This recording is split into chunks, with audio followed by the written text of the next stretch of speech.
KVS GSA non teaching exam, जिसमें आपकी typing होने वाली है। तो रिजल्ट के बाद आपको कितना टाइम मिलेगा, जैसा कि आपके प्रीवियस ईयर आपके 2019-20 में आपके एग्जाम हुआ था, तब उसमें लगभग 2 से 2.5 महीने का समय मिला था।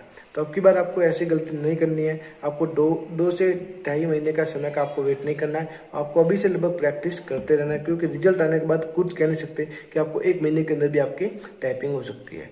तो क्योंकि अब की बार एग्जाम का प्रोसेस भी फास्ट है, और पिछली बार लगभग एग्जाम का प्रोसेस स्लो था, यानी कि लगभग ऑनलाइन आवेदन के बाद लगभग 2 से 2.5 महीने बाद आपके एग्जाम हुए थे। तो अब की बार लगभग 1 महीने बाद ही आपके लगभग एग्जाम स्टार्ट हो गए। तो टाइपिंग का प्रोसेस भी आपके एकदम फास्ट हो सकता है।